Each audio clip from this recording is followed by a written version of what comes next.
안녕하세요. 노광욱 전도사입니다.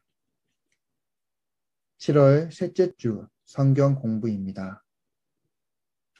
함께 부르실 찬양은 그날입니다.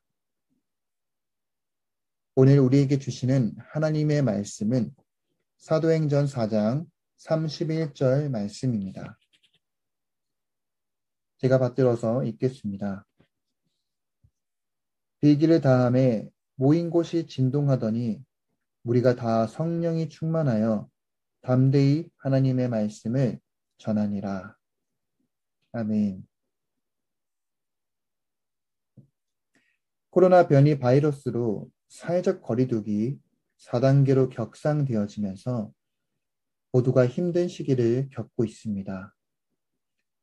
마스크를 잘 쓰고 방역 지침을 잘 준수하면서 예배를 드렸었지만 하루 평균 코로나 확진자 수가 1,600명이나 넘어가는 이 시점에서 교회는 또다시 비대면 예배로 전환할 수밖에 없는 현실을 마주하곤 합니다.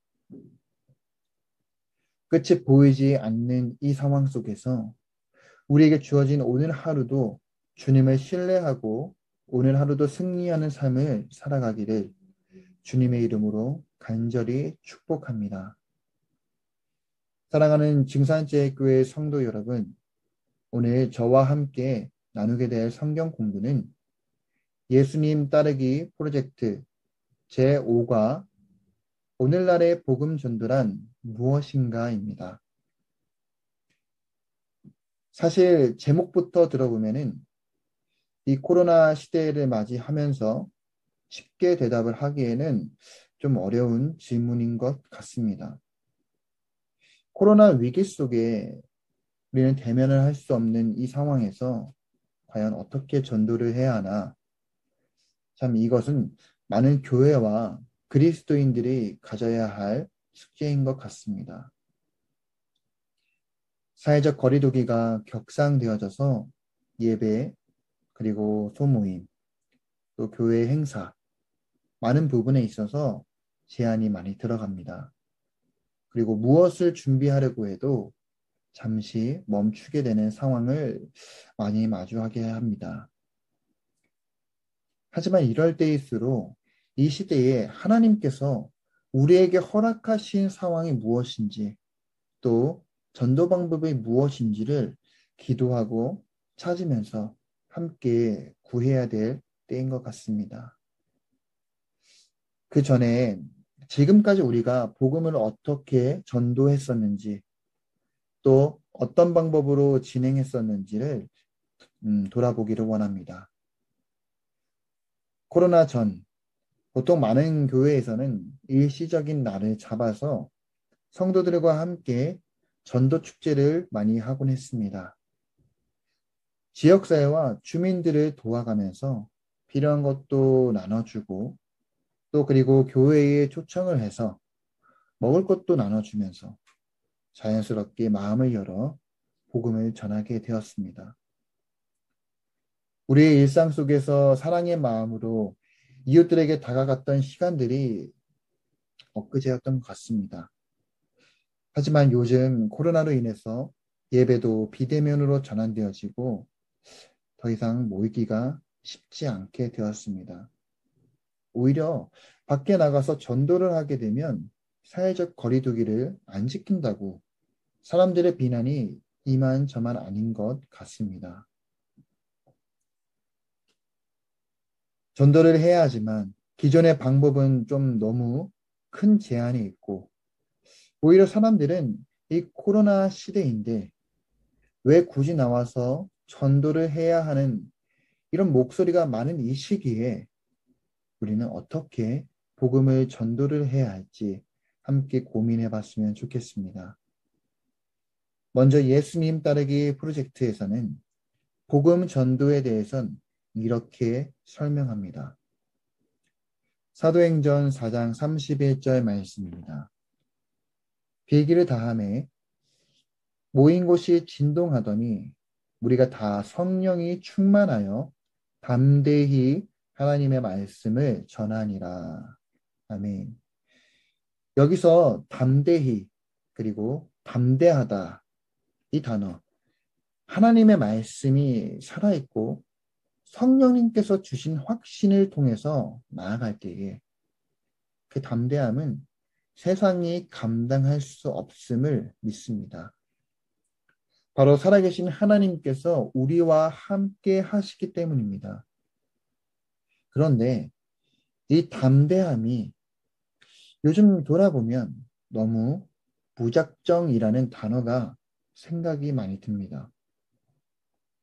하나님의 뜻인지 자신의 뜻인지 의아할 정도로 배려 없는 무작정적인 모습들이 있습니다. 예수님께서는 이 땅 가운데 내려오셨습니다. 그리고 우리에게 필요적절하게 회개할 것을 가르치셨고 또 하나님의 나라를 선포하셨습니다.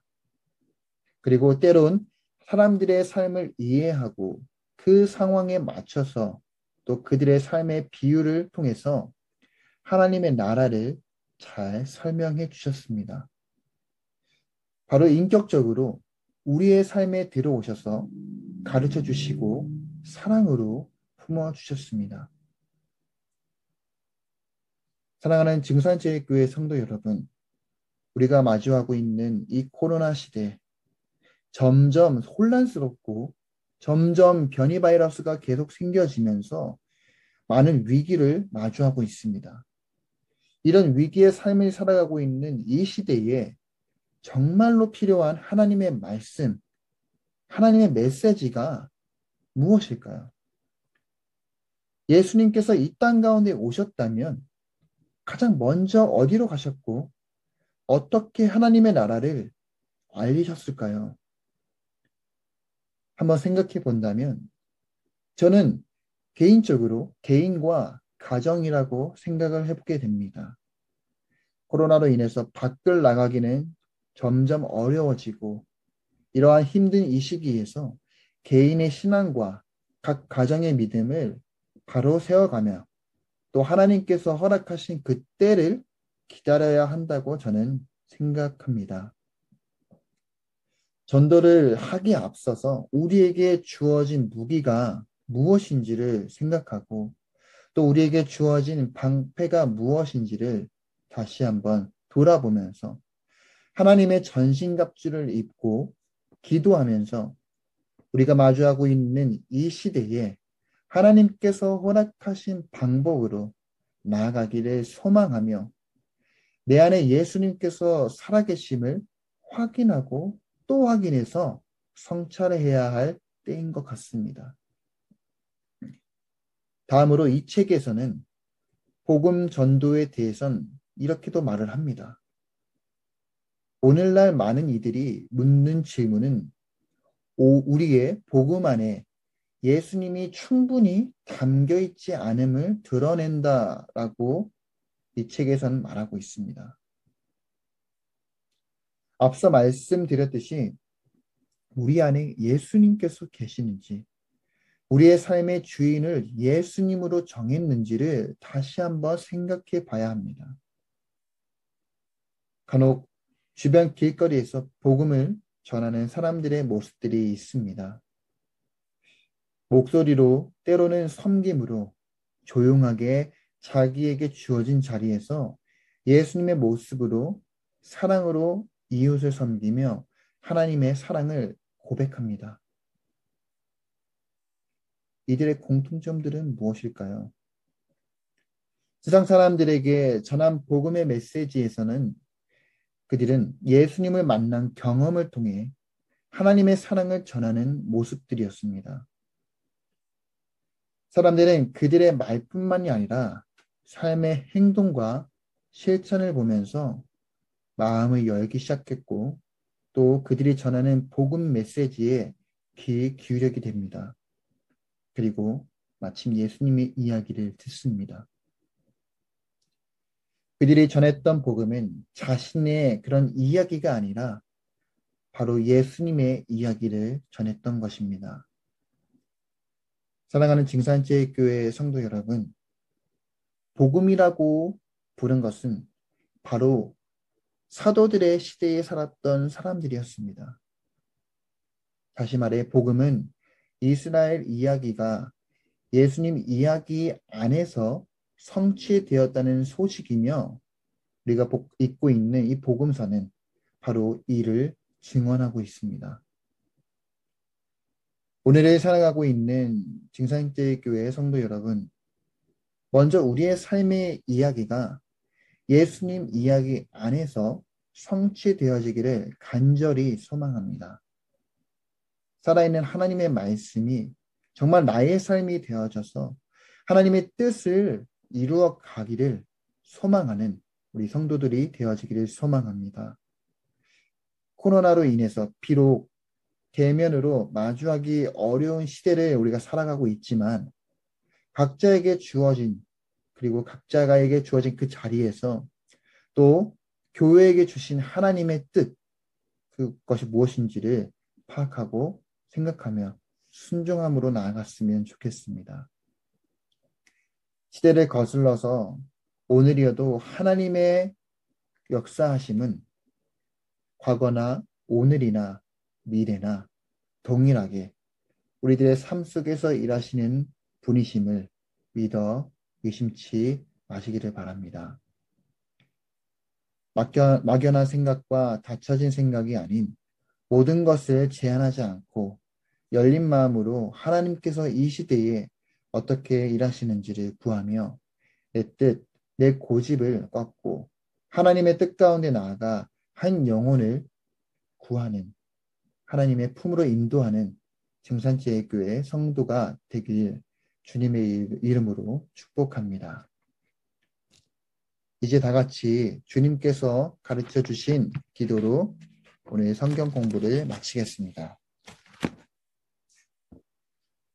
하늘에 계신 우리 아버지, 아버지의 이름을 거룩하게 하시며 아버지의 나라가 오게 하시며 아버지의 뜻이 하늘에서와 같이 땅에서도 이루어지게 하소서.